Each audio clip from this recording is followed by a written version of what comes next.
விதார்த் யோகி பாபு நடித்த குயிக்கோ movie 2023ல் release ஆச்சு. இந்த மூவி ஒரு சின்ன budget village based family drama.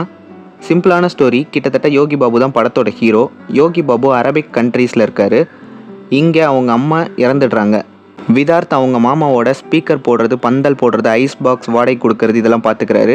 Yogi Babu ஃபாரின்ல இருந்து வர்ற வரைக்கும் அவங்க அம்மாவை ஐஸ் பாக்ஸில் வச்சு பார்த்துக்கிறாங்க. யோகி பாபுவால் அவங்க அம்மாவை உயிரோடு இருக்கும்போது பார்த்துக்க முடியல. ஸோ இப்போ அவங்க சாவை பெருசாக திருவிழா மாதிரி பண்ணணும்னு நினைக்கிறாரு. இது மட்டுமே ஸ்டோரி இல்லை. ஃப்ளாஷ்பேக்கில் யோகி பாபுக்கு ஒரு லவ் ஸ்டோரி இருக்கும். அந்த பொண்ணை கடைசியாக கல்யாணம் பண்ணாரா இல்லையான்றது தான் மூவியோட ஸ்டோரி. ரொம்ப நார்மலான ஸ்டோரி லைன், காமெடியாக நல்லாவே இருக்குது. ரொம்ப போர் அடிக்கும் போது டைம் பாஸ்க்காக பார்க்க ஒர்த்தான மூவி அவைலபிளாக இருக்குது மக்களே. இந்த வீடியோ உங்களுக்கு பிடிச்சிருக்கும்னு நினைக்கிறேன். பிடிச்சிருந்தால் லைக் பண்ணிவிட்டு உங்கள் ஃப்ரெண்ட்ஸ் அண்ட் ஃபேமிலிக்கு ஷேர் பண்ணி அவங்களையும் நம்ம சேனலை சப்ஸ்கிரைப் பண்ண சொல்லிடுங்க. நம்ம சேனலில் இதே மாதிரி நிறைய movie reviews, movie updates, trailer, teaser, break டவுன்னு நிறைய கண்டென்ட் இருக்குது. அதையும் பாருங்கள். நெக்ஸ்ட் வீடியோவில் உங்களை சந்திக்கிறேன். பை பை மக்களே.